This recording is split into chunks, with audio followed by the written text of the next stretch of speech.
உளுந்தங்கஞ்சி recipe தான் பார்க்க போகிறோம். சளிக்கு, இருமலுக்கு, ஏஜ் அட்டன் பண்ண பிள்ளைங்களுக்கெல்லாம், இடுப்பெலும்புக்கெல்லாம் ரொம்ப ரொம்ப நல்லது. கண்டிப்பாக அதை செஞ்சு கொடுங்க. வாரம் ஒரு முறை கூட செஞ்சு கொடுக்கலாம். குழந்தைங்கள்லேருந்து பெரியவங்க வரைக்கும் சாப்பிட்லாம். ரொம்ப ரொம்ப நல்லது. எப்படி செய்யலான்னு பார்க்கலாம். பச்சரிசி 1/2 டம்ளர், உளுந்து 1 டம்ளர் நல்லா கழுவிட்டு 2 மணி நேரம் ஊற வச்சதுக்கப்புறம் நல்லா மிக்ஸி ஜாரில் போட்டு நைஸாக அரைச்சி எடுத்து வச்சுக்கோங்க. தண்ணி பார்த்திங்கனாக்கா 2 லிட்டர் தண்ணி வச்சுருக்கேன். இப்போ அரைச்ச மாவை தூக்கி இதில் ஊற்றி கிண்டிக்கலாம். கைவிடாமல் கிண்டிக்கோங்க. ஒரு 1/2 ஸ்பூன் அளவுக்கு கல்லுப்பு இதில் சேர்த்துருக்கேன். அதையும் சேர்த்துட்டு நல்லா கலந்து விட்டுக்கலாம். கருப்பட்டியை பார்த்திங்கன்னா அந்த பக்கெட்டு நான் ஒரு 1/2 கிலோ கருப்பட்டி எடுத்திருக்கேன். அதையும் நல்லா காய்ச்சி வடிகட்டி எடுத்து வச்சுக்குவோம்.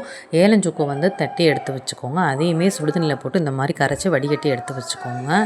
இந்த மாவு பார்த்திங்கன்னா ஒரு 10 நிமிஷம் நல்லா வேகணும். கைவிடாமல் கிண்டிகிட்டே வாங்க. நல்லா கமன்னு வாசம் வரும். அப்போ நம்ம இந்த கருப்பட்டியை கரைச்சி வச்சுருக்கிறது நல்லா வடிகட்டி தூசி இல்லாமல் சேர்த்துக்கோங்க. நான் ஒரு 1/2 மூடி தேங்காய் துருவி இதில் சேர்த்துருக்கேன். நீங்களும் சேர்த்துக்கோங்க. நல்லா அந்த தேங்காய் பால் நல்லா இறங்கணும். அதனால் இப்போவே சேர்த்துட்டு நல்லா கலந்து விட்டுருங்க. கட்டி இல்லாமல் கரைச்சி எடுக்கணும். கடைசியாக பார்த்திங்கன்னா ஏலஞ்சுக்கு நல்லா பொடி பண்ணி வச்சு சுடுதண்ணி ஊற்றி நல்லா வடிகட்டி இதில் சேர்த்துக்கோங்க. இது ரொம்ப ரொம்ப நல்லது. இதில் போட்டிருக்க ஒவ்வொரு பொருளுமே ரொம்ப ரொம்ப ஹெல்த்தி. கண்டிப்பாக நீங்களும் செஞ்சு பாருங்கள். உங்கள் குழந்தைங்களுக்கு கொடுங்க. இந்த வீடியோ பார்க்குறாங்க மறக்காமல் லைக் அண்ட் சப்ஸ்கிரைப் பண்ணுங்கள். மறக்காமல் சப்போர்ட் பண்ணுங்கள். தேங்க்யூ.